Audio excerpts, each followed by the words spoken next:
पुनर्जन्म लेने के बाद मैंने सबसे पहला काम जो किया वो था पागलों की तरह क्लास बंक करना और अपनी बॉडी बनाना।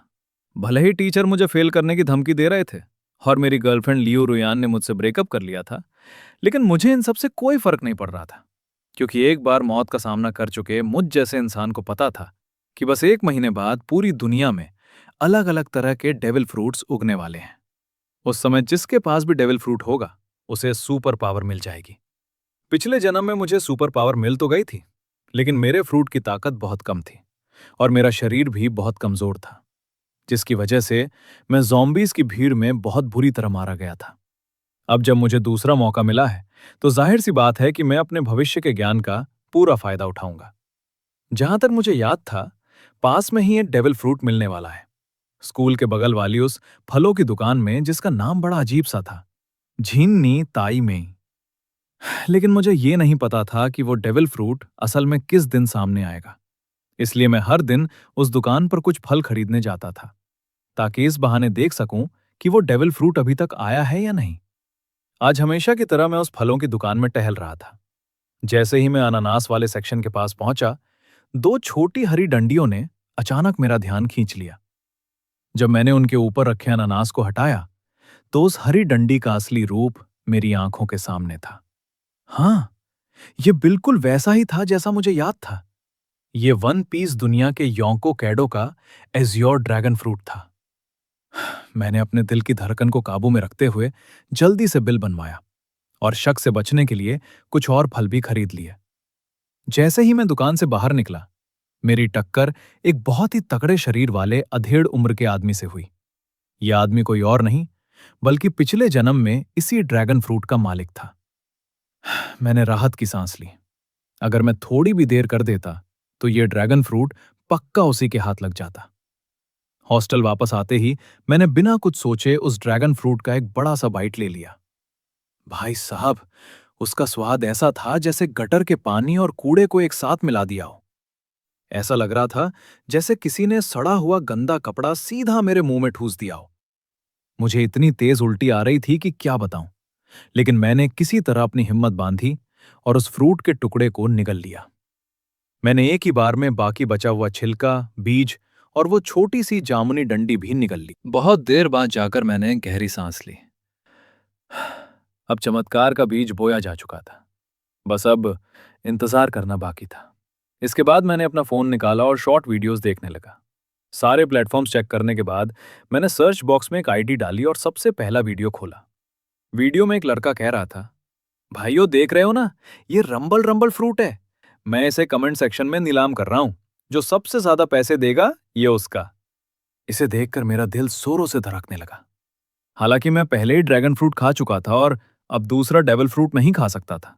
लेकिन जब दुनिया खत्म होने वाली होगी और सबको इसकी असली कीमत पता चलेगी, तब करोड़ों रुपए देकर भी ये नहीं मिलेगा। ये सामान बदलने के लिए सबसे कीमती चीज थी। अगर मैं इसे किसी और चीज से नहीं भी बदलता, तो भी मैं इसे अपने मम्मी पापा या बहन को दे सकता था। और वैसे भी दूसरा फ्रूट खाना पूरी तरह से नामुमकिन नहीं था। बस उसके लिए ताकत और किस्मत दोनों चाहिए। मैंने कमेंट सेक्शन में कुछ नहीं लिखा, बल्कि सीधे उस पीले बालों वाले लड़के हुआंग तियानसी को प्राइवेट मैसेज किया। भाई ये फ्रूट तुमने बहुत बढ़िया बनाया है, एकदम असली लग रहा है। मुझे ये चाहिए। तुम्हें भी पता है कि कमेंट्स में लोग बस मजे ले रहे हैं। जो भी सही दाम है तुम सीधा बताओ, अगर ठीक लगा तो मैं अभी खरीद लूंगा। उसने रिप्लाई किया, भाई ये असली डेविल फ्रूट है, अगर मैं इसके लिए 10 लाख मांगू तो भी कम है। मैंने कहा, अगर सच में असली है तो तुम खुद क्यों नहीं खा लेते? अगर सच में बेचना है तो कोई ढंग का रेट बताओ, वरना मैं तुम्हें ब्लॉक कर रहा हूं। उसने कहा, तो फिर 1 लाख। मैंने सीधा बोला, 1,000 रुपए फिक्स रेट। तुम्हारे इस खिलौने की हालत देखकर इससे ज्यादा कोई नहीं दे रहा। वो थोड़ा सोचकर बोला, मुझे लगा था कि मैं किसी को बेवकूफ बनाकर ज्यादा पैसे ऐंठ लूंगा, लेकिन चलो 1,000 भी ठीक है। कुछ दिन ऐश करने के लिए बहुत है। ठीक है, तुम पैसे भेजो, मैं तुम्हें कुरियर कर दूंगा। मैंने कहा, मुझे तुम पर भरोसा नहीं है। अगर मैंने पैसे दे दिए और तुमने फ्रूट नहीं भेजा तो? अपना एड्रेस दो, मैं खुद आकर आमने सामने डील करूंगा। उसने भी चौड़ में कहा, आजा भाई, आमने सामने कर लेते हैं। तू मेरा क्या ही उखाड़ लेगा, कोई मुझे लूट थोड़ी सकता है। मैं बिना रुके सीधा बस से निकल पड़ा। उस पीले बालों वाले लड़के के शहर के बस स्टैंड तक पहुंचने में मुझे 2.5 घंटे लगे। मैंने उसे देखकर पूछा, तुम ही वो डेविल फ्रूट बेचने वाले हो ना? अपना पेमेंट क्यूआर कोड दिखाओ, मैं एक बार फ्रूट को देखकर सीधा पेमेंट कर दूंगा। उसने कहा, पहले पैसे निकाल। मैंने कहा, क्या भाई, डर लग रहा है कि मैं पैसे लेकर भाग जाऊंगा? ये तो तुम्हारा ही इलाका है। उस पीले बालों वाले ने सोचा कि बात तो सही है, इस इलाके में उसकी थोड़ी बहुत जान पहचान है। अगर इस लड़के ने पैसे नहीं दिए तो वो एक कॉल करेगा और उसके दोस्त मिनटों में यहां पहुंच जाएंगे। मैंने उसके हाथ से वो पैकेट लिया तो मेरे हाथ थोड़े कांप रहे थे। मैंने पैकेट से वो डेविल फ्रूट निकाला। मेरा दिल जोरों से धड़क रहा था। इसमें कोई शक नहीं था, ये बिल्कुल असली था। मैंने बिना कुछ सोचे तुरंत उसे 1,000 रुपए स्कैन करके दे दिया, फ्रूट को अपनी जेब में रखा और तुरंत वापस मुड़ गया। अगर इस बेकार से शहर में ट्रेन चलती तो मैं उसी वक्त ट्रेन पकड़कर घर निकल जाता। वापस आते समय मैं अपने फोन पर फिर से शॉर्ट वीडियोस देखने लगा। तभी एक वीडियो ने मेरा ध्यान खींचा। न्यूज में बताया जा रहा था, हाल ही में बहुत से लोग अचानक बेहोश हो रहे हैं और कई लोगों के शरीर पर अजीब से धब्बे दिखाई दे रहे हैं। एक्सपर्ट्स का कहना है कि यह शायद कोई नया फ्लू है। सभी लोगों से अपील की जाती है कि मास्क पहने और अपना बचाव करें। यह न्यूज देखकर मेरे होश उड़ गए। बेहोशी, शरीर पर धब्बे, क्या ये पिछले जन्म में दुनिया खत्म होने से पहले के लक्षण नहीं थे? मैं बिना एक सेकंड बर्बाद किए अपने हॉस्टल की तरफ भागा। मैंने अपना पहले से पैक किया हुआ बैग उठाया और बाहर भागने ही वाला था कि तभी पीछे से एक जोरदार चीख सुनाई दी। अचानक बहुत से लोग जमीन पर गिर पड़े और उनके शरीर पर वो अजीब से धब्बे निकलने लगे। इसके तुरंत बाद एक बहुत ही अजीब सा और भारी दबाव महसूस हुआ, जिसकी वजह से कोई भी अपनी जगह से हिल नहीं पा रहा था। और फिर वो लोग जो पूरी तरह से बेहोश हो चुके थे, अचानक से हिलने लगे। उनकी आंखें बाहर की तरफ निकल आई थीं। उनके नाखून बहुत लंबे, नुकीले और तेज हो गए थे। वो पागलों की तरह एक-एक करके हॉस्टल के कमरों से बाहर भागने लगे, जिसे देखकर अनगिनत स्टूडेंट्स रोते चिल्लाते हुए बाहर की तरफ भाग रहे थे। लेकिन ठीक उसी पल मुझे अपने खून के अंदर से एक अजीब सी ताकत बाहर आती हुई महसूस हुई। मेरे शरीर में एज़ोर ड्रैगन की ताकत जाग रही थी। मैंने अपना सिर ऊपर उठाया और मेरे मुंह से एक जोरदार दहाड़ निकली। मेरी स्किन पर नीले रंग के ड्रैगन वाले शल्क आने लगे। मेरे सिर पर ड्रैगन के सींग निकल आए और मेरे हाथ ड्रैगन के पंजों में बदल गए। मेरा पूरा शरीर बदलना शुरू हो गया। गलियारे में खड़े बाकी स्टूडेंट्स मुझे देखकर बहुत बुरी तरह डर गए। उन्हें लगा कि मैं भी उन जमीन पर गिरे हुए लोगों की तरह कोई मॉन्स्टर बन गया हूं। आधा इंसान और आधा जानवर बनने के बाद मेरी ताकत, डिफेंस, स्पीड और चोट ठीक होने की क्षमता कई गुना बढ़ गई थी। तभी अचानक पीछे से 2 ज़ॉम्बीज़ गुर्राते हुए मुझे काटने के लिए आए। मैंने अपने ड्रैगन के सींगों को घुमाया और एक ही झटके में उन्हें हवा में उड़ा दिया। भीड़ में से एक और ज़ॉम्बी मेरी तरफ भागा। मैंने सीधा अपना मुंह खोला और आग की एक बहुत तेज लपट उसके ऊपर छोड़ दी। उस तेज आग ने पल भर में ही उस ज़ॉम्बी को जलाकर राख कर दिया। लेकिन बस एक बार आग उगलने के बाद ही मुझे अपनी एनर्जी बहुत कम महसूस होने लगी। डेविल फ्रूट की ताकत का इस्तेमाल करने के लिए बहुत ज्यादा स्टेमिना चाहिए होता है। यहां तक कि बाद में जब हाकी आम हो जाएगी, तब भी सबसे ज्यादा खपत स्टेमिना की ही होती है। दुनिया खत्म होने के इस पहले चरण में हर किसी का शरीर बस ढलने की स्टेज में था। मैं कोई कैडो की तरह ओनी जाति का तो था नहीं, और ना ही मेरे पास उसके जैसा मॉन्स्टर वाला शरीर था। इसलिए ड्रैगन फ्रूट मिलने के बाद भी मैं अभी उसकी असली ताकत का इस्तेमाल नहीं कर सकता था। लेकिन ऐसा नहीं था कि मेरे पास और कोई रास्ता नहीं था। मेरे हाथ में एक बेसबॉल बैट था, जिसे मैंने खास तौर पर कस्टमाइज करवाया था। यह बैट थोड़ा मोटा और भारी था, जो ज़ॉम्बीज़ का सिर फोड़ने के लिए एकदम परफेक्ट था। मैंने अपना बैट घुमाया, जिस पर बिजली की हल्की हल्की चिंगारियां दौड़ रही थीं। एज़ोर ड्रैगन फ्रूट हवा, आग और बिजली, इन तीनों प्राकृतिक तत्वों को कंट्रोल कर सकता है। हालांकि इसकी ताकत नेचुरल फ्रूट्स जितनी खतरनाक नहीं थी, लेकिन अपने हमलों को और भी ज्यादा घातक बनाने के लिए यह काफी था। मैंने पूरे गलियारे में तबाही मचा दी। जल्द ही बाकी स्टूडेंट्स का ध्यान भी मेरी तरफ गया। मेरे लगातार ज़ॉम्बीज़ को मारने की वजह से उन स्टूडेंट्स को भी बचकर भागने का मौका मिल गया था। बिजली से लिपटा हुआ मेरा बेसबॉल बैट सच में किसी बिजली के तूफान की तरह काम कर रहा था। जो भी ज़ॉम्बी मेरे सामने आता, वो एक ही वार में खत्म हो जाता। लेकिन मैं इस मार काट के मजे में नहीं खोया था, बल्कि लड़ते लड़ते मैं तेजी से सीढ़ियों से नीचे की तरफ भाग रहा था। मुझे 2 काम करने थे। पहला, किसी भी तरह अपने घर पहुंचना, क्योंकि इस जन्म में मैं अपने मम्मी पापा और बहन को कुछ भी नहीं होने दे सकता था। और दूसरा, जितनी जल्दी हो सके 100 ज़ॉम्बीज़ को मारना, क्योंकि जो भी इंसान सबसे पहले अकेले 100 ज़ॉम्बीज़ को मारेगा, उसके लिए गॉड्स गिफ्ट स्पेस खुल जाएगा। वहां से मैं पॉइंट्स के बदले में तीनों तरह की हॉकी की ट्रेनिंग का तरीका खरीद सकता था, जिससे मेरी ताकत और भी तेजी से बढ़ जाती।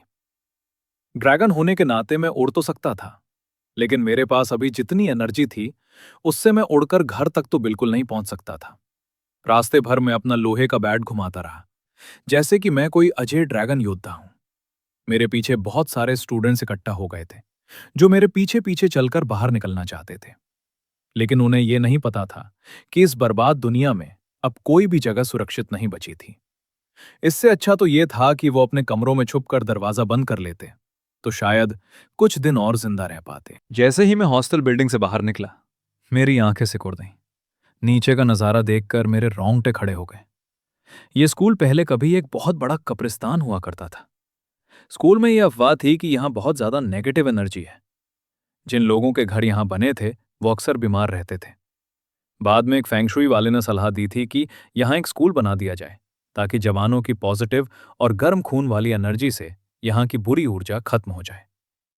लेकिन अब वो लाशें जो सिर्फ कंकाल बन चुकी थीं, वो भी ज़ॉम्बी वायरस की वजह से जमीन फाड़कर बाहर निकल रही थीं। और जो भी जिंदा इंसान उन्हें दिखता, वो उस पर हमला कर देती। पूरे स्कूल में अफरा तफरी मची हुई थी। हर कोई अपनी जान बचाने के लिए पागलों की तरह भाग रहा था। वो बिना कुछ सोचे समझे इधर उधर भागते हुए एक दूसरे से टकरा रहे थे। लेकिन मैंने उनकी तरफ कोई ध्यान नहीं दिया। मैंने अपना पूरा फोकस स्कूल के मेन गेट की तरफ रखा और तेज कदमों से उधर दौड़ने लगा। रास्ते में जो भी ज़ॉम्बी या कंकाल मेरे सामने आया, मैंने एक ही झटके में उसे चकनाचूर कर दिया। आखिरकार जब मैं लड़ते लड़ते स्कूल के गेट तक पहुंचा, तो अचानक मेरा शरीर एक ही जगह जम गया। सिर्फ मैं ही नहीं, वहां मौजूद हर एक इंसान और यहां तक कि ज़ॉम्बीज़ भी अपनी अपनी जगह रुक गए। ऐसा लग रहा था जैसे किसी ने पूरी दुनिया का समय ही रोक दिया हो। और फिर मेरी आंखों के सामने अंधेरा छा गया। दुनिया खत्म होने के इस पहले चरण में गॉड्स गिफ्ट स्पेस खुल चुका था। जब मुझे होश आया, तो मैं एक बहुत ही अजीब सी जगह पर था। यहां ना कोई दिशा थी, ना कोई समय। ये उस किसी अनजान शक्ति का दिया हुआ एक मौका था। यहां आप अपने जमा किए गए पॉइंट्स का इस्तेमाल करके अलग अलग चीजें खरीद सकते थे, जैसे पावर, लड़ने की तकनीकें और हथियार। तभी मुझे एक आवाज सुनाई दी। याद रखें, क्योंकि आपने सबसे पहले 100 ज़ॉम्बीज़ को मारकर 100 पॉइंट्स हासिल किए हैं, इसलिए आपको भगवान की तरफ से एक खास इनाम मिलेगा। दुनिया के इस नए रूप में आपके शानदार प्रदर्शन के लिए आप नीचे दिए गए 3 इनामों में से कोई एक चुन सकते हैं। मैं हैरान रह गया। पिछले जन्म में मेरे साथ ऐसा कुछ भी नहीं हुआ था। इनाम 1, परफेक्ट फ्रूट। ये आपके अभी वाले ड्रैगन फ्रूट को बिल्कुल परफेक्ट बना देगा और उसकी सारी कमजोरियों को खत्म कर देगा।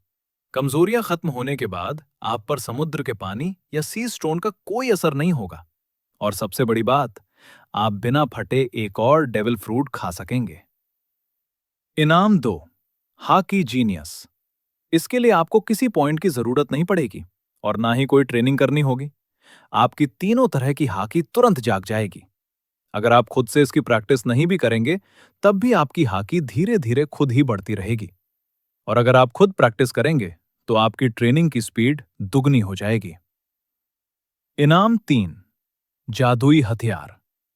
आप अपनी पसंद का कोई भी एक हथियार ले सकते हैं। यह हथियार दुनिया के सबसे बेहतरीन हथियारों में से एक होगा और यह ज़ॉम्बीज़ को दुगना नुकसान पहुंचाएगा। फ्रूट, हाकी या हथियार, इन तीनों में से एक चुनना था। पहला और तीसरा ऑप्शन मुझे तुरंत ताकत दे सकते थे। दूसरा ऑप्शन मेरी ताकत धीरे धीरे बढ़ाता, लेकिन इसमें आगे चलकर बहुत ज्यादा ताकतवर बनने की गुंजाइश थी। पिछले जन्म में जब मैंने दूसरे गॉड्स गिफ्ट स्पेस को अनुभव किया था, तो मुझे याद है कि उस समय तक भी हाकी पुरानी नहीं हुई थी। जब मैं सोच विचार कर रहा था, तभी मुझे अचानक कैडो की वो बात याद आई। हाकी ही सब कुछ है। दुनिया के सबसे बड़े पायरेट गोल्ड डी रोजर और मरीन हीरो गार्प के पास कोई डेविल फ्रूट की ताकत नहीं थी। फिर भी वो दुनिया के सबसे ताकतवर इंसान बने। यहां तक कि कैडो ने भी अपनी हाकी को बढ़ाने के लिए अपने फ्रूट पर ज्यादा ध्यान नहीं दिया था। और जब उसने मंकी डी लफी से लड़ाई की थी, तब तक उसने अपने फ्रूट को पूरी तरह जगाया भी नहीं था। मैंने अब और कोई देरी नहीं की। बहुत सारी ताकतें होने से कुछ नहीं होता, बल्कि एक ही ताकत में माहिर होना ज्यादा जरूरी है। एज्योर ड्रैगन फ्रूट कितना ताकतवर होगा, यह इस बात पर निर्भर करता है कि मेरा अपना शरीर कितना ताकतवर है। किसी एक फ्रूट की पूरी ताकत का इस्तेमाल कर पाना ही बहुत मुश्किल काम होता है। अगले ही पल मैंने बिना सोचे समझे अपनी तीनों हाकी को जगा लिया। मेरे मुक्के पर एक काले रंग की परत चढ़ गई। ये आर्मामेंट हाकी थी। इसके तुरंत बाद मैंने अपने बचे हुए कुछ पॉइंट्स से 5 वाटर मीट खरीदे। ये ऐसा खाना था जो तुरंत एनर्जी और स्टेमिना वापस ले आता है, जिससे मैं लड़ाई में ज्यादा देर तक टिक सकता था। यहाँ जो मेरा पर्सनल सिस्टम पैनल था, वो सिर्फ मेरी ताकत ही नहीं दिखाता था, बल्कि बातचीत करने का एक जरिया भी था। इस दुनिया के अंत में जब फोन और इंटरनेट सब खत्म हो जाएंगे, तो लोग एक दूसरे से बात करने के लिए इसी पैनल का इस्तेमाल करेंगे। और सबसे अच्छी बात यह थी कि इसमें अलग अलग चैनल्स बने हुए थे। अभी से ही बहुत से लोग इसमें आपस में बातें करने लगे थे। तभी आवाज आई, स्पेस बंद होने का समय हो गया है। अब से आप जब चाहें अपने दिमाग से सोचकर इस स्पेस में वापस आ सकते हैं। मेरी आंखों के सामने फिर से अंधेरा छा गया, और जब मेरी आंखें खुली तो मैं वापस अपने शरीर में आ चुका था। मेरे चारों तरफ अनगिनत ज़ॉम्बीज थे, और डरे सहमे स्टूडेंट्स और टीचर्स अपनी जान बचाने के लिए भाग रहे थे। मैंने तुरंत वो वाटर मीट का एक टुकड़ा अपने मुंह में ठूसा और उसे चबाते हुए तेजी से स्कूल के गेट की तरफ दोबारा भागने लगा।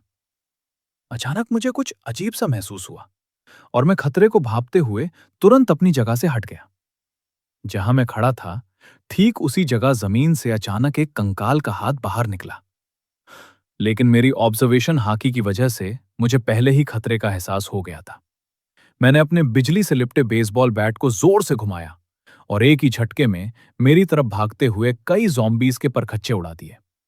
इसके तुरंत बाद मैं वापस इंसान के रूप में आया, अपनी कार में बैठा और फुल स्पीड में एक्सीलरेटर दबाकर शहर से बाहर की तरफ भागने लगा। सड़क पर जान बचाकर भागने वाली गाड़ियों की लाइन लगी हुई थी। लोगों को लग रहा था कि ये ज़ॉम्बी सिर्फ शहर में फैले हैं, इसलिए वो किसी सुनसान जगह पर जाकर अपनी जान बचाना चाहते थे। लेकिन उन्हें ये नहीं पता था कि अब इस दुनिया में कोई भी कोना सुरक्षित नहीं बचा है। इस बीच मेरी कार के रेडियो पर सरकार का एक इमरजेंसी मैसेज बार बार बज रहा था। सभी लोग शांति बनाए रखें, अपने घरों में रहें और खिड़की दरवाजे अच्छे से बंद रखें। हमारी सेना निकल चुकी है और हमारी लैब्स में इस वायरस का इलाज ढूंढा जा रहा है। कृपया घबराएं नहीं और व्यवस्था बनाए रखें। ज़ॉम्बी वायरस की पहली लहर हवा के जरिए फैली थी, जिसने सबसे पहले कमजोर शरीर वालों को अपना शिकार बनाया। इसलिए अस्पताल और ओल्ड एज होम्स इसके सबसे बड़े गढ़ बन गए थे। अब दुनिया खत्म होने के इस दौर में ये वायरस सिर्फ खून और काटने से ही फैलने वाला था। सेना के जवानों का शरीर बहुत मजबूत होता है, इसलिए उनके इन्फेक्ट होने के चांस बहुत कम थे। इसी वजह से शुरुआत में सेना हालात को कुछ हद तक संभाल सकती थी। लेकिन मुझे पता था कि ये सब ज्यादा दिन नहीं टिकने वाला। अगर सेना ज़ॉम्बीज का जल्दी सफाया करना चाहती है, तो उन्हें बंदूकों और भारी हथियारों का इस्तेमाल करना होगा।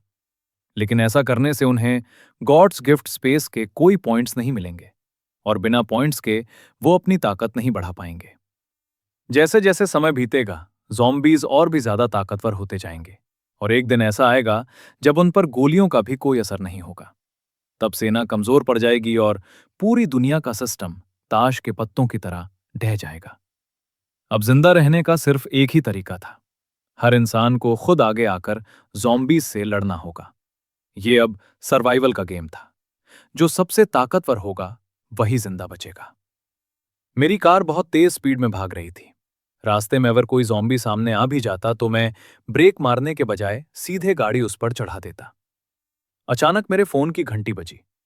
फोन उठाते ही दूसरी तरफ से मेरी बहन की डरी और घबराई हुई आवाज आई।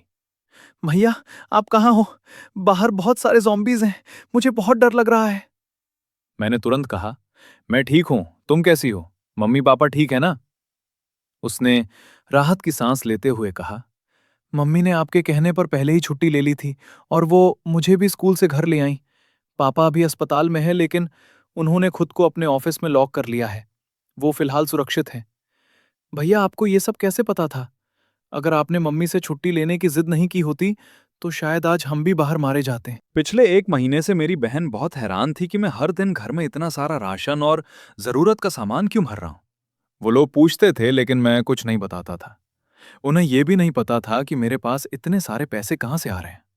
जाहिर सी बात है मेरे पास इतने पैसे नहीं थे और 1 महीने में कोई इतना पैसा कमा भी नहीं सकता। लेकिन जब मुझे पता ही था कि दुनिया खत्म होने वाली है तो मुझे किस बात का डर। मैंने हर एक ऑनलाइन प्लेटफॉर्म से लोन ले लिया था। अगर मुझे मम्मी पापा को जवाब देने का डर ना होता तो मैं शायद अपना घर भी गिरवी रख देता। हालांकि गॉड्स गिफ्ट स्पेस होने के बाद इतने सारे सामान की जरूरत नहीं थी, लेकिन मैंने ये सब बस इमरजेंसी के लिए रखा था। हम बात कर ही रहे थे कि तभी आगे जा रही एक महंगी कार ने एक ज़ॉम्बी से बचने के लिए अचानक ब्रेक मारा और गाड़ी बुरी तरह पलट गई। इसकी वजह से वहां गाड़ियों की एक बहुत भयानक टक्कर हो गई। कई गाड़ियां एक दूसरे में जा घुसी और लोग बुरी तरह कुचले गए। मुझे पहले से पता था कि ऐसा कुछ होगा, लेकिन अब मेरे पास गाड़ी रोकने का समय नहीं था। मैंने तुरंत अपना बैग और बेसबॉल बैट पकड़ा और उसी पल एजियोर ड्रैगन में बदल गया। मेरी ड्रैगन फॉर्म ने सीधा कार की छत को फाड़ दिया और मैं आसमान की तरफ उड़ गया। बादलों का सहारा लेते हुए मैं आसमान में ऊपर की तरफ उड़ने लगा। यह नजारा देखकर सड़क पर खड़े सब लोग फटी आंखों से मुझे देखने लगे। इसकी वजह से वो भयंकर एक्सीडेंट और भी भयानक हो गया क्योंकि सबका ध्यान मेरी तरफ था। लेकिन मेरे पास नीचे उस शोर शराबे पर ध्यान देने का समय नहीं था। मैं बादलों के बीच से होते हुए सीधा अपने घर की दिशा में उड़ने लगा। बीच बीच में मैं अपनी एनर्जी वापस पाने के लिए अपने बैग से वाटर मीट निकालकर खा लेता था। अभी मेरी ताकत इतनी नहीं थी कि मैं बहुत देर तक उड़ सकूं। जैसे ही मेरा सारा वाटर मीट खत्म हुआ, मुझे नीचे उतरना पड़ा। जमीन पर आते ही मैंने वापस इंसान का रूप ले लिया। मैंने चारों तरफ नजर दौड़ाई। दूर दूर तक कोई ज़ॉम्बी नहीं था। मैंने तुरंत गॉड्स गिफ्ट स्पेस में जाकर 5 और वाटर मीट खरीदे और उन्हें अपने बैग में रख लिया। अब मेरे बैग में बस ये 5 वाटर मीट और वो असली रंबल रंबल फ्रूट, बिजली वाला डेविल फ्रूट रखा हुआ था। मैंने एक वाटर मीट खाया, लेकिन तुरंत दोबारा उड़ने का फैसला नहीं किया।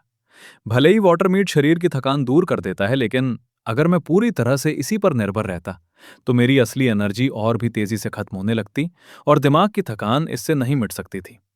मैंने मैप खोला और अपनी लोकेशन चेक की। अब मुझे एक हाईवे ढूंढना था और एक मजबूत सी गाड़ी का इंतजाम करना था। सही दिशा मिलने के बाद मैं फिर से ड्रैगन में बदल गया। इस बार मैं सिर्फ 10 मिनट ही उड़ा था कि मुझे नीचे एक बड़ा सा हाईवे दिख गया जिस पर बहुत सारी गाड़ियां तेजी से भाग रही थी। मुझे अपने लिए एक मजबूत सी एसयूवी गाड़ी चाहिए थी। नीचे गाड़ियों में बैठे बहुत से लोगों ने आसमान में उड़ते हुए एक ड्रैगन को देख लिया था। कुछ लोगों ने तुरंत अपने फोन से इसका वीडियो बनाया और उसे गॉड्स गिफ्ट स्पेस के कम्युनिकेशन चैनल पर अपलोड कर दिया। चैनल पर लोग पागल हो गए। दोस्तों, मैंने अभी आसमान में एक ड्रैगन देखा। बहुत बड़ा नीला ड्रैगन, कम से कम 10 मीटर लंबा होगा। किसी और ने रिप्लाई किया, ये पक्का कैडो का ड्रैगन फ्रूट होगा। पता नहीं वो कौन खुशकिस्मत इंसान है जिसे इतना ताकतवर फ्रूट मिल गया। तभी उस पीले बालों वाले लड़के का मैसेज आया। यार, मेरे पास भी असली रंबल रंबल फ्रूट था, लेकिन मुझे लगा वो नकली है तो मैंने उसे बेच दिया। एक असली डेविल फ्रूट, वो भी सबसे रेयर लॉगिया टाइप का फ्रूट। उसने उसे सिर्फ 1,000 रुपए में बेच दिया था। वो लड़का पक्का इस वक्त अपना सिर दीवार पर मार रहा होगा। दीजो से यूजो जाने वाले उस हाईवे के ऊपर ड्रैगन के रूप में उड़ते हुए आखिरकार मुझे एक बहुत ही मजबूत और खतरनाक सी दिखने वाली एसयूवी मिल गई। मैं बस नीचे उतरकर उस गाड़ी में लिफ्ट लेने ही वाला था कि तभी अचानक मेरी आंखों के कोने से मुझे हाईवे के किनारे खड़े एक बहुत बड़े पेड़ पर एक हल्की सी चमक दिखाई दी। अगले पार्ट के लिए अभी लाइक, सब्सक्राइब और शेयर जरूर कीजिए और अपना ध्यान भी रखिए।